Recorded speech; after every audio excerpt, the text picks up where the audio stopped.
Hi everyone, welcome along to today's short video, 5 marketing mistakes which are costing you money. Now I'm going to dive straight into this because I know all of our time is precious and we just want to dive into the meat and see what's going on.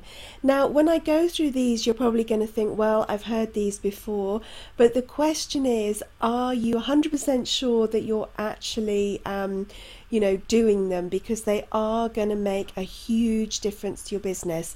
And you might think, well, are they really? Believe me, when I started implementing these into my business, it made a huge amount of difference.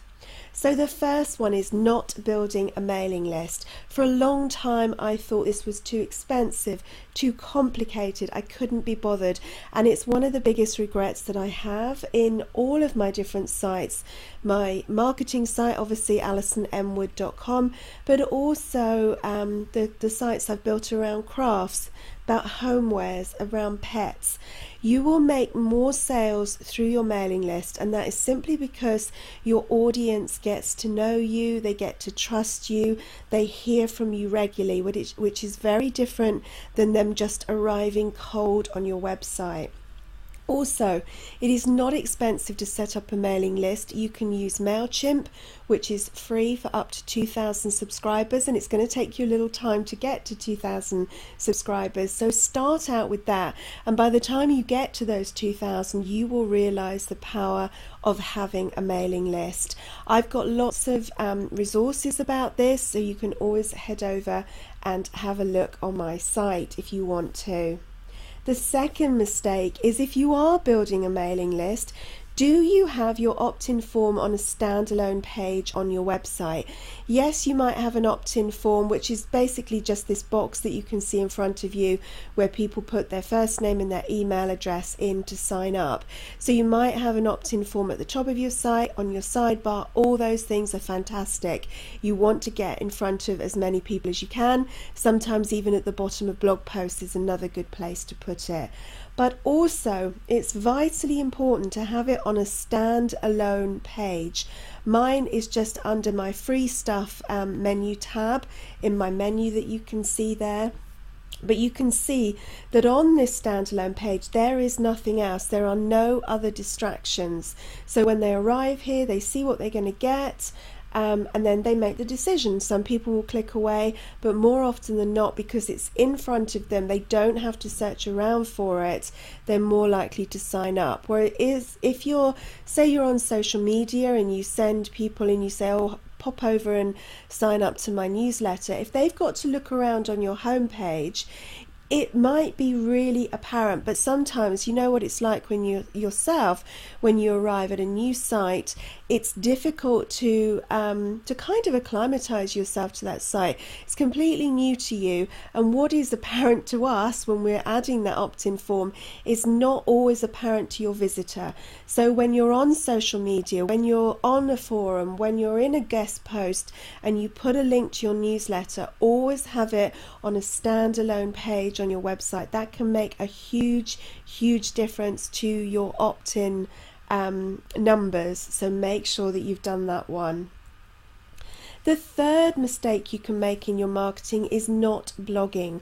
It's usually relatively easy to add a blog into your website. If you're using something like WordPress, it's completely easy. If you're using a platform, you might just have to make sure, but it is so worth it. Blogging can make a huge difference to your business.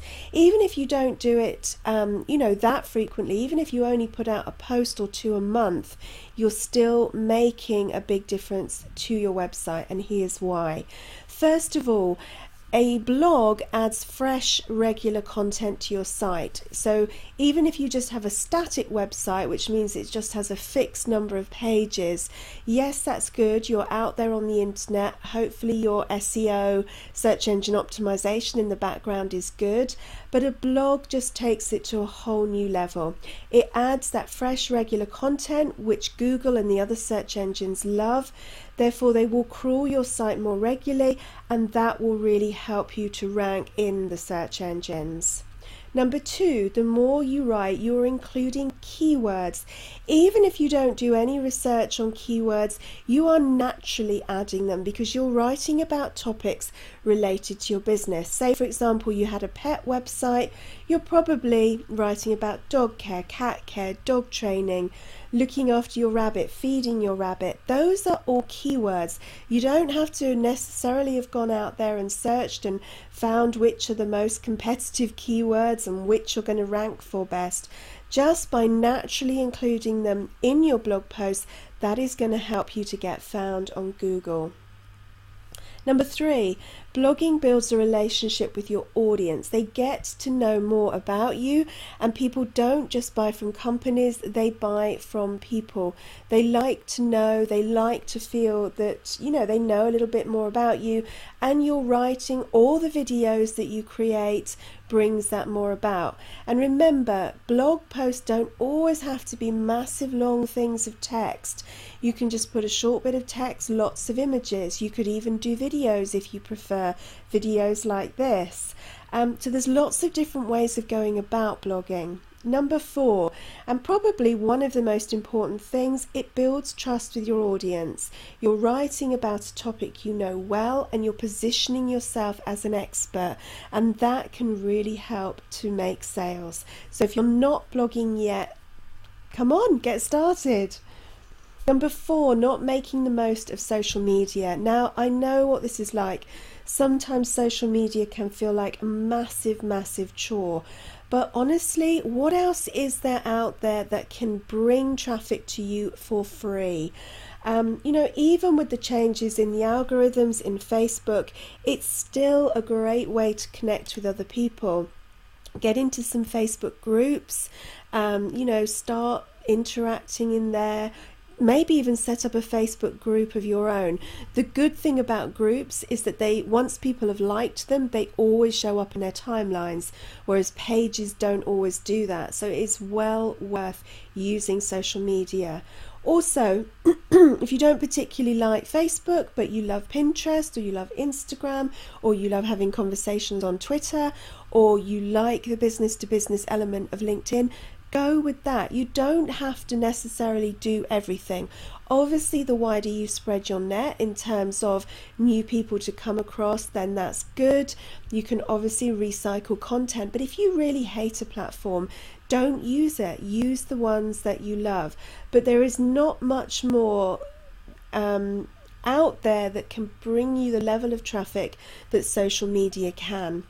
Before social media came along, businesses used to have a big budget for TV or radio or print advertising. We don't have to have that. We can get out there. And if you think of it in a social way, if you think of it as interacting, having fun, it can really be a positive element to your business. Number 5, and this is the key one, is not being consistent. So whatever you're doing in your marketing, whether it's blogging, whether it's social media, whether it's trying to get some more people onto your mailing list, be consistent about it. So consistency doesn't necessarily mean you have to be doing so much every day that you're frazzled and worn out. But if you commit to putting one blog post out a month, then do that. Do it consistently.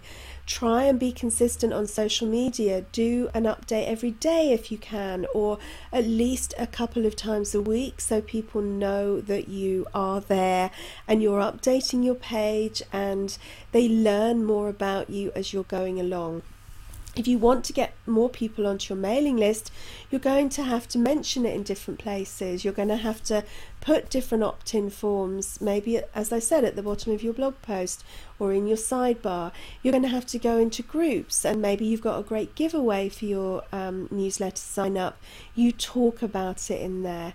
There's so many ways to build your list that it's just sometimes doing a step every day or a step every other day. Tiny things that can take you a couple of minutes, but they really reap rewards. So really focus in on being as consistent as possible. So if you liked all of these tips, you might want to come over and join me in my Momentum membership, which really its aim is to keep your business moving forward. And we focus in on all these key areas of blogging, of list building, of social media, of productivity, of adding additional revenue streams to your business. And you will be surprised how easy it is to do some of those things that you're doing already, but you can add an extra element. So it's a low monthly cost. You get lots of training materials. We have a private Facebook group where you can network with other business owners as well. So that gets you out there and in front of other people. So click the link that's either below or above this video, and you can find out a little bit more about Momentum. I hope to see you there. Thanks for listening, and I'll see you in the next video.